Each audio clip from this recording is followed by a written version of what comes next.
Our next speaker is a Professor of Social Sciences at the Open University. Over his long career, he's been involved in environmental politics and policy as an academic, a politician, a government advisor, a nuclear company director, and as an activist.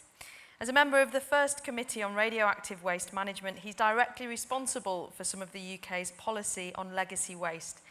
His latest book brings together these experiences as he reflects on the fate of nuclear communities now and in the future. I've been reliably informed we're going to get a very different perspective from Professor Andrew Blowers. Welcome.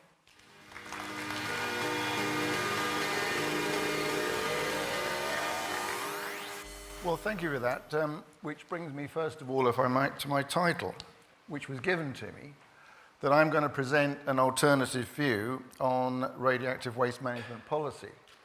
I put a question up against that because I'm not sure whether my view is an alternative view. In fact, I would say my view is perhaps in some respects a mainstream view. So I don't quite know what was indicated by the idea that there's somehow going to be an alternative perspective. Well, I do, and I shall say something about that in a moment. But in terms of the mainstream, some years ago, I sat at my kitchen table and wrote out a few ideas as to what the CoRWM committee should recommend.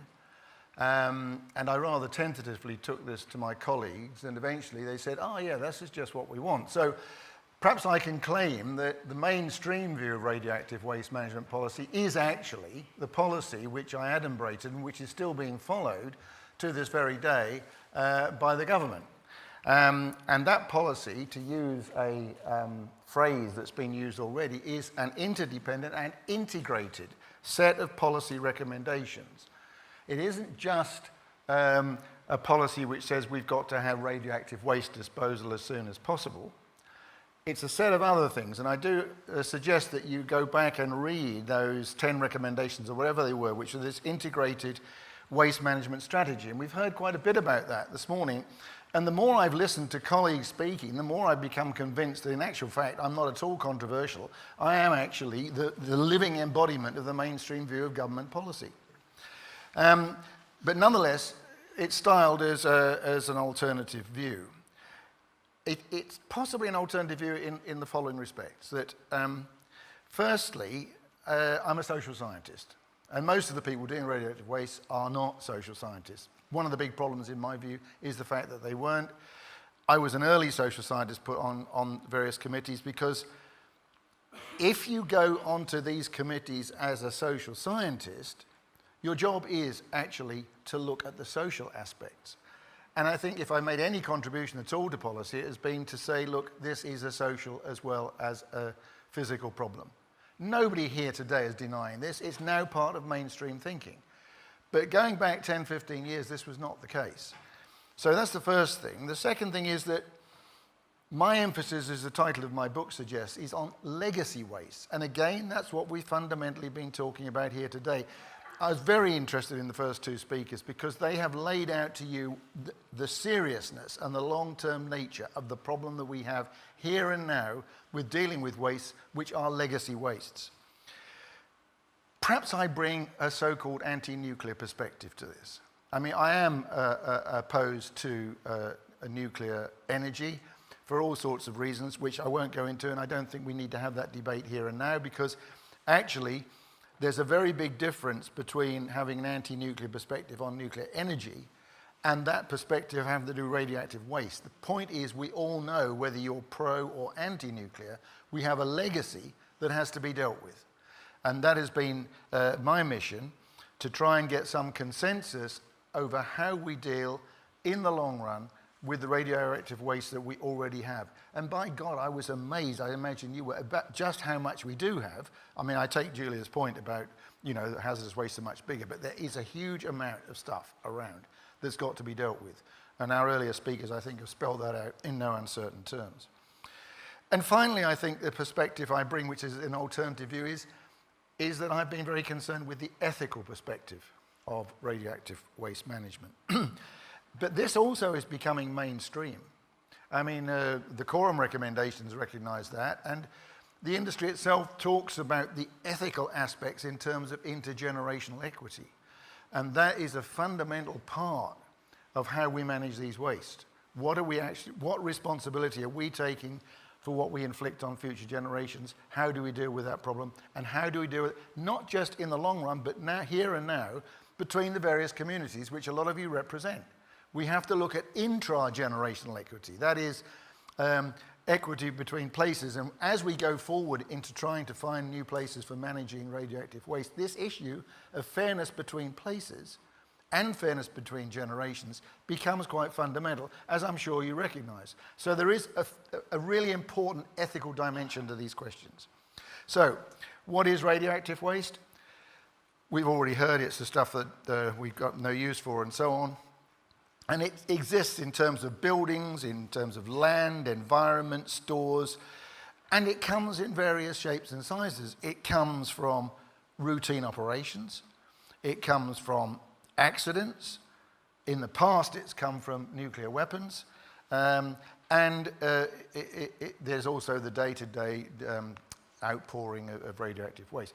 I just show this picture. There's a lot of stuff in my book, and one of the chapters was on Hanford in the United States, which is probably one of the most radioactive landscapes in the world, where plutonium was first manufactured for the bomb which was landed on Nagasaki. This is a very important historical site, and it's a rather awesome place to see. It's very, very large. But this is just an example. This is a wartime view of reactor being built, which produced plutonium for the first bombs on that Hanford site. I mean, I think there's some very evocative pictures that you can get from the United States Department of Energy if you're interested in the history. So, where is this radioactive waste? I've pondered this for a long time, and I came up many years ago with this sort of thesis of the periphery. Generally speaking, nuclear waste, radioactive waste, is harboured in what I would describe as peripheral communities. That's not meant to be a pejorative term in any way, but it is, I think, an idea of establishing where it is. And they have 5 characteristics, as far as I'm concerned. They are places that are geographically remote. That has various ideas. I mean, Sellafield one could regard as geographically remote in a UK context. You know, in the northwest, on the West Cumbrian coast and so on. Less accessible than many other parts of the country. Hanford in the United States, very remote in the far northwest of the country. Sometimes they're bang in the middle of countries, but still remote, like Gorleben in Germany, which was on the border with eastern Germany, in a rather depopulated part of that country. You could call an internal periphery. They are, generally speaking, economically marginal places. They are either underdeveloped or they are monocultural. The dependence upon communities on the nuclear activity is often quite strong. I mean, this argument will come up time and time again about Sellafield, which we're near now, that it is a nuclear community with a very substantial degree of dependence economically on that activity. Hence the continuous refrain that we must have more activity in Sellafield to keep it going. There is also the argument that it may create its own internal inequalities. And in any case, investment into Sellafield is more or less bomb-proof, I shouldn't have used that phrase, but guaranteed for a long time to come. Then there's a sort of socio-cultural perspective I don't want to go into because it gets me into, you know, I ought to be with academic sociologists on this, but there's a lot of work being done on what are these communities like socially and culturally, and Sellafield expresses these various ideas, which, again, I have a lot to say about in my book. They tend to be powerless places in the sense that they are politically weak in the sense that big decisions are taken elsewhere very often, often on a national or international basis. And although they may well be powerful politically within their own communities, and I think one could argue that the Sellafield community certainly punches very strong within the West Cumbrian community politically, there's little question about that. And they are places, by definition, of environmental risk. Either they're like Sellafield, a place once described as having intolerable risk, or Hanford, or the Ozersk area in Russia, or they are places which actually haven't got any radioactivity, but the very idea that it might come makes there as a perception or a fear of risk. And the case is, this is very much the case with places that are often fingered for potential nuclear activities. And there was a very impassioned speech this morning by somebody talking about, you know, you've got to put risk and security first. So that consciousness of risk is very much a characteristic of these places. Now, these characteristics are not static. The geographical remoteness is a relative thing and changes over time. Sometimes these places become very diversified economically. All of those are dynamic characteristics. I wouldn't want you to get the impression that this is a static category. And actually, but nonetheless, the places where radioactive waste is mainly located now are the places where it is likely to be in the future. We need to bag that point. There is an idea of peripheralization, that once these places are established, they tend to get reinforced because they draw together, they draw more of the industry in, or they defend the industry, whereas other places where there are proposals for nuclear activity tend to resist it. So you've got a pull and a push. A process I call peripheralization. So these places, once established, are reproduced and reinforced. And it is difficult, not impossible, but difficult to establish new nuclear activities in greenfield locations. Not impossible, but the vast majority of the radioactive waste is in those locations where it already exists. Here are some examples. La Hague, you'll be on the Cherbourg Peninsula in France. I don't know where that is, but that's a peripheral place. And in the UK, Gorleben in Germany is interesting because the industry's only been half established there. There it is in the woods, in a peripheral location on the River Elbe, with East Germany, the former East Germany to the north, and West Germany here. And of course, Gorleben is the very fountainhead of the nuclear change that's occurred in Germany. The resistance that was put up in Gorleben to nuclear activity, not entirely successful, but nonetheless pretty fundamentally successful, was a major factor in the fact that Germany has turned its back on nuclear activities and going through the Energiewende. So those are some ideas of these communities. This is the idea of peripheralization, which I mentioned just now, this pull and push, reinforcement and so on, so these communities are reproduced. Let me say something briefly, though, about how we've got to present policy in the UK. Sorry, that is an example of a greenfield location. It is not impossible, that I can give you various reasons why they're established. We don't have time to do that now, but Bure in France, which is gradually, slowly, incrementally becoming de facto the nuclear waste repository in France, is in an internal periphery greenfield area. So that's the exception to my general rule, and there are others.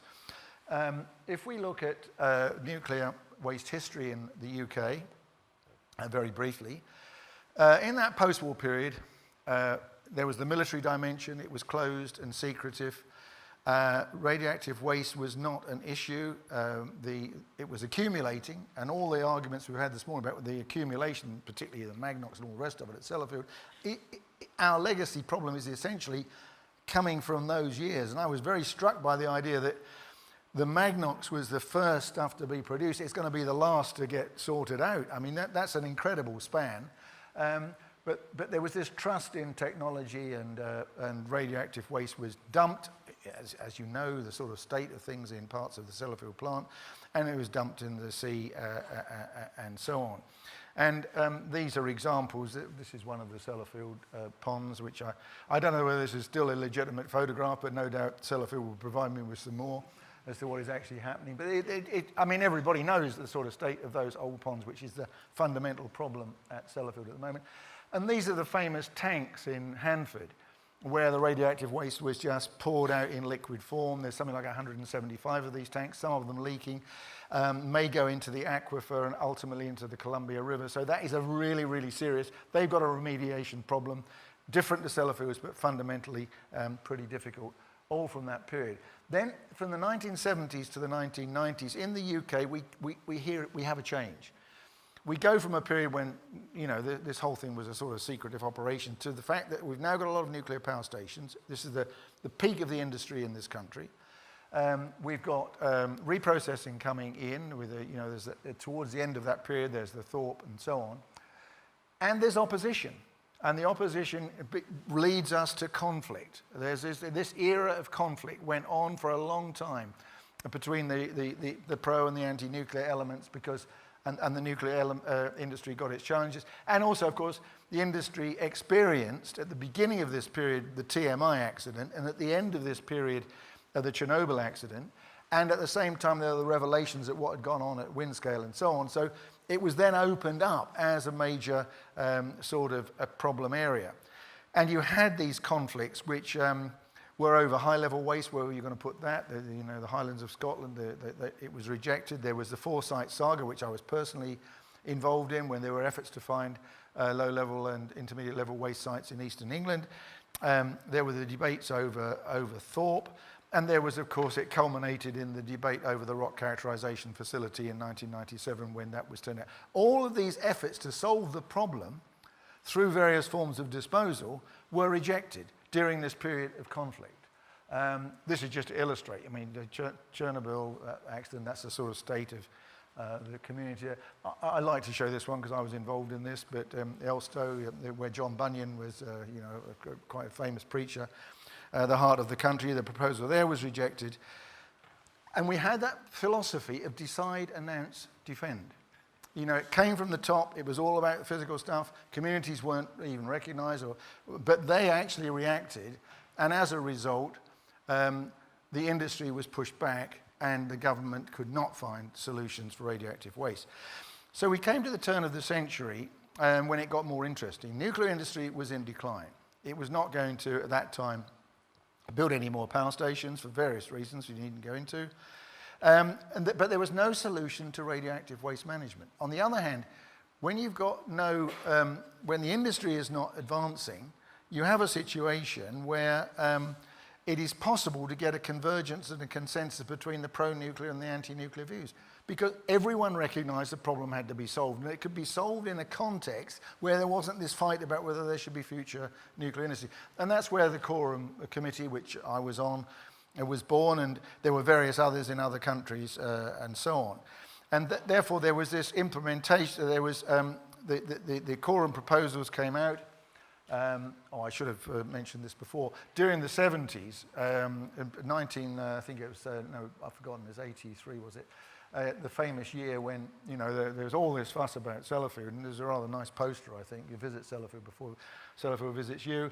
I still proudly wear my famous badge. I've been to Sellafield, a very good way of clearing an underground station to find a seat at that time. Nowadays, I don't have any difficulty. I'm so old, people stand up for me anyway. But the thing is, that was the turn of the century. You get towards this consensus. In Germany, you've got AKN. In America, you've got them and so on. To cut a long story short, it comes over with this philosophy: openness, transparency, a whole set of new principles.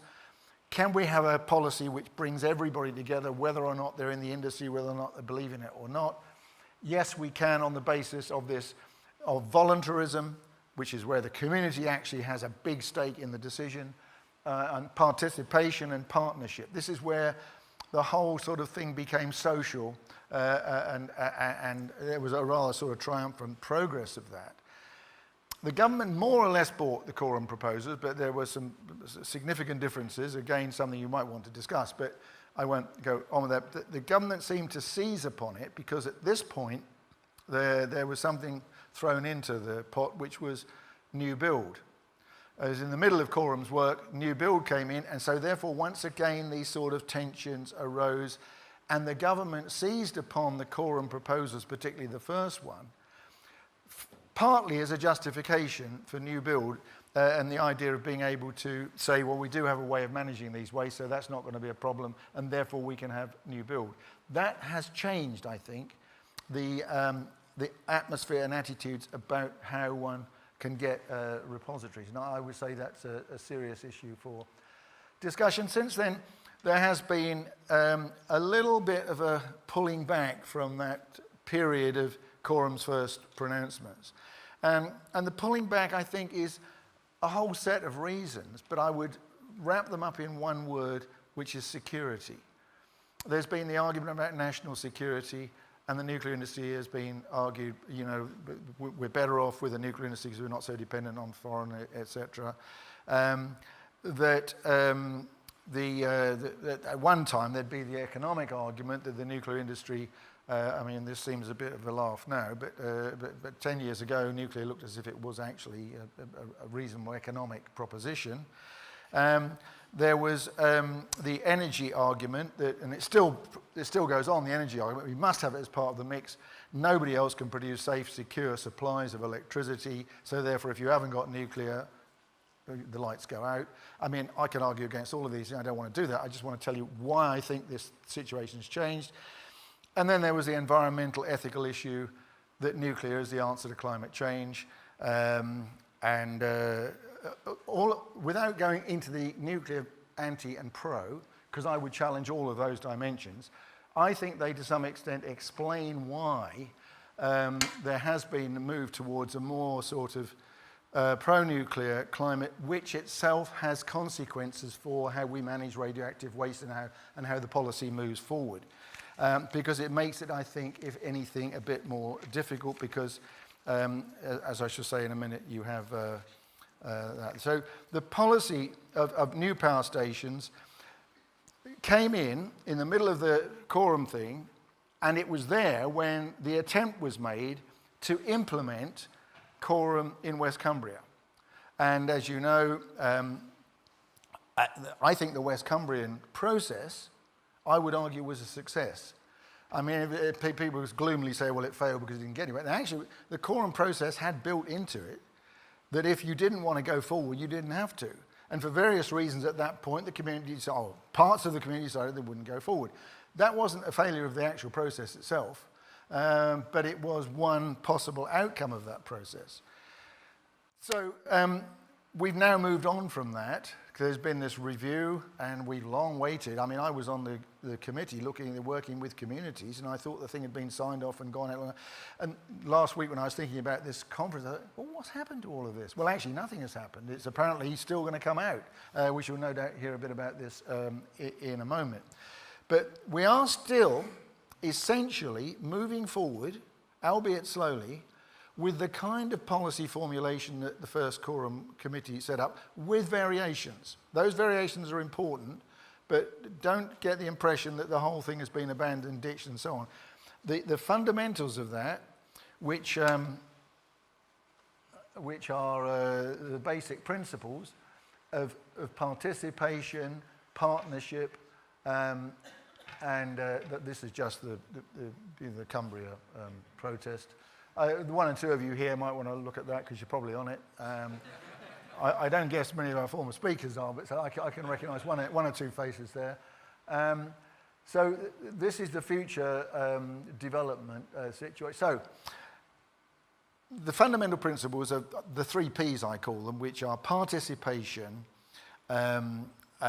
packages, and the whole idea of compensation, are still very much in play and, if anything, being reinforced by the new policy. So what's the future? What's the future going to be like? Well, the first thing to say is progress has been very slow. But in terms of your perspective of radioactive waste, it's been incredibly fast. I mean, we're talking about decades, possibly centuries we have to deal with. You do have to get in your heads this whole concept of time. And these things cannot be rushed and won't be rushed. This is my first and fundamental point. So the fact that the government haven't produced this document now is of little consequence and of no surprise to me at all. So we will go glacially forward on the effort to find a site and a concept for a GDF.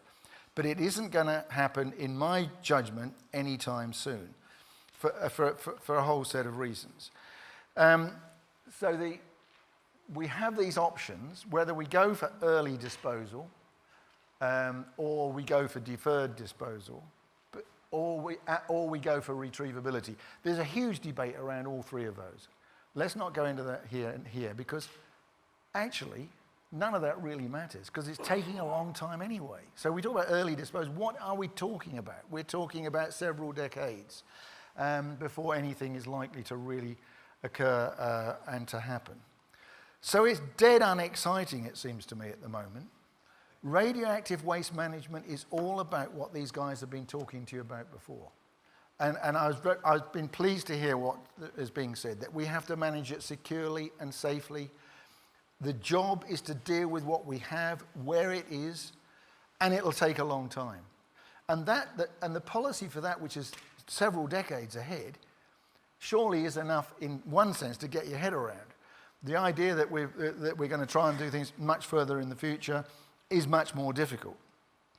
But it does bring in my final point, which is to do with the ethical context. Somebody's already alluded to this. This is a very famous and significant statement back in 1976 by the Flowers Report. I'm sure I didn't even need to put it up because you've all read it and you know it, etc. But the idea is that we don't actually go forward with new nuclear activity unless and until we have got a way of actually dealing with it. And my thought would be, what we've got is hard enough. It is an incredibly difficult problem. The debate about new nuclear is all about whether we can afford it, whether it deals with the question of sustainability and so on. But there are other barriers. The other barriers are the sites. Most of these sites are really problematic sites for new nuclear energy because it'll go on beyond, well into the next century, and those sites may simply not be particularly. But you've got to sort of think ahead. Can we today say what conditions are going to be like, even physically, let alone socially, in the middle of the next century?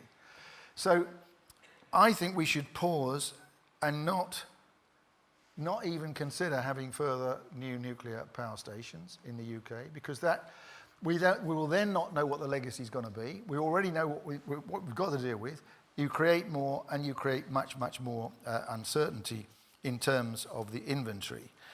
In actual fact, if I were going to talk about new nuclear energy, I would have to say, in my judgment, we do not need it. Anyway, things are moving on. There's an energy transition occurring. And by the time we get these new dinosaurs up, the whole situation will have changed, and they will be basically pretty irrelevant. We've got enough to do in the nuclear industry without giving ourselves more problems, without giving society more problems, without doing things that are, in my view, uncertain, unknowable, and unpredictable, and unmanageable. So my last words would be that we have already got a legacy, we've got to manage it, and it would be irresponsible to create any more.